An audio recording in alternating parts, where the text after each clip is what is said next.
সাতক্ষীরার তালায় যুব সাংবাদিকদের নিয়ে সক্ষমতার উন্নয়ন প্রশিক্ষণ অনুষ্ঠিত হয়েছে। সাতক্ষীরা প্রতিনিধি আবু জাফর জানান, এশিয়া লাইভলিহুড প্রকল্পের উদ্যোগে সাতক্ষীরার তালা উপজেলায় অনুষ্ঠিত হয়েছে যুব সাংবাদিকদের নিয়ে দিনব্যাপী সক্ষমতা উন্নয়ন প্রশিক্ষণ ও স্থানীয় জলবায়ু পরিবর্তন, কৃষি উন্নয়ন, জলাবদ্ধতা ও আবহাওয়া প্রভাব নিয়ে বিস্তারিত আলোচনা হয়। প্রশিক্ষণে অংশ নেন সাতক্ষীরা ও তালা উপজেলার তরুণ সাংবাদিকরা।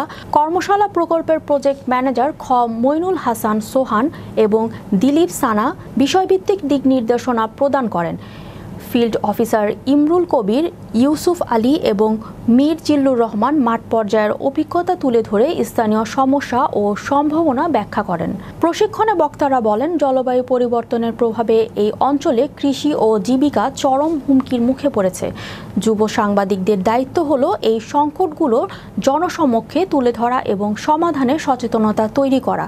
এই উদ্যোগের মাধ্যমে তরুণ সাংবাদিকদের মাঠ পর্যায়ের সমস্যা ও সম্ভাবনা সম্পর্কে বাস্তব জ্ঞান অর্জন করে এবং নীতি নির্ধারকের নজরে আনার জন্য কিভাবে কার্যকর প্রতিবেদন তৈরি করতে হয়। জলবদ্ধতার ভিতরেই থাকি, 12 মাসের ভিতরে একটা সময় তো 8-9 মাসই থাকতাম। 5 তারিখের পরে অনেক সাংবাদিক বেরিয়েছে তালায়, কিন্তু আসলে 5 তারিখের পরে তারা কোন রিপোর্টটা করে, কেন করে, তারা কেন সাংবাদিক হলো 2-1 আমি 1-2 পাইছি।